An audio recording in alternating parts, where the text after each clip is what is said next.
Sean, give us some more details of the vote. I mean, it's good news for Democrats. And what does this mean for Joe Biden? Yeah, it really has been an amazing 24-hour period here in the state of Georgia. First, to set the tone a little bit for our international audience, Georgia has long been a very conservative, a red state, one that has been dominated by the Republicans. And the fact that first Joe Biden carried the state back in November during the general election, and now two Democratic challengers to the incumbent Republicans who were the seated senators, it is truly an amazing time. And any other day, this would be huge news nationally, but we all know what's going on in Washington, D.C. This has kind of taken a back seat to that. But this is not something that happened overnight. I've been talking to a lot of voting rights activists, and they say that they have really been working for about 10 years to try to change this state to be more liberal, trying to get out, literally knocking on doors, trying to get people to show up to vote. And that's exactly what happened. We are in DeKalb County. It is the most heavily Democratic county in the state of Georgia. And the two Democratic senators who will be going to Washington, Raphael Warnock and John Ossoff, really owe the people of this county a huge debt. They turned out in gigantic numbers during the runoff last night, propelling these two to victory. So a very significant time. And what this is going to mean, it's going to make it a lot easier for President-elect Joe Biden to push through measures that he and the Democratic Party hold dear. And those include trying to get the United States back into the Paris Climate Accord, trying to reduce tensions between Iran and the United States, and of course dealing with the COVID pandemic here in the U.S., trying to get the vaccine program out and better, and certainly trying to clamp down on the horrifying number of deaths that have happened in the United States.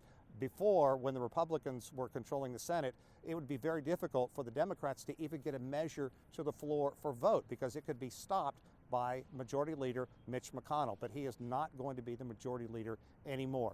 One final note about that, there will be 50 Republican senators and 50 Democratic senators, but it's not going to be exactly even because the Vice President is the President of the Senate, and that's going to be Kamala Harris. So anytime there's going to be a tie, she is going to come in and vote, and clearly she's going to side with the Democrats. Sean, as you said, this big news there is kind of taking second place to what's going on in Washington. Well, Georgia's governor has denounced the violence that was happening there. What more can you tell us about that? You know, there's a chorus of people here in the state denouncing it, and not just the governor. Trump has simply blasted the elected officials here in the state, and they are chiefly Republican.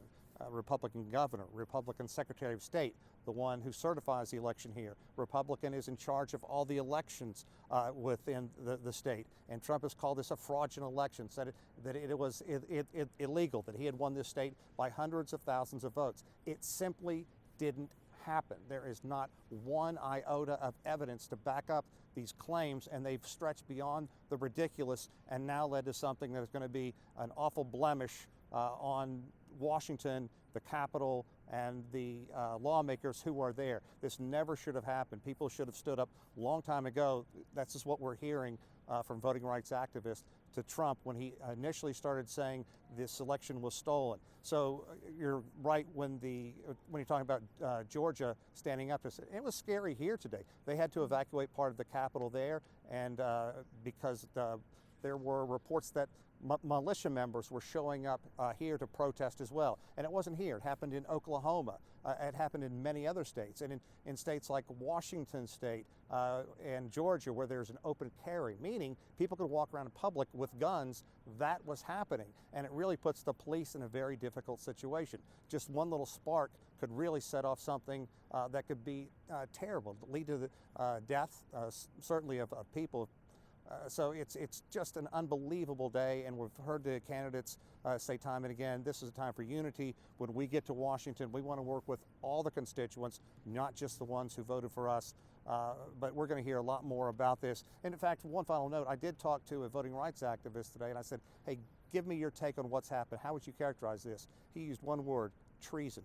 So it's that serious.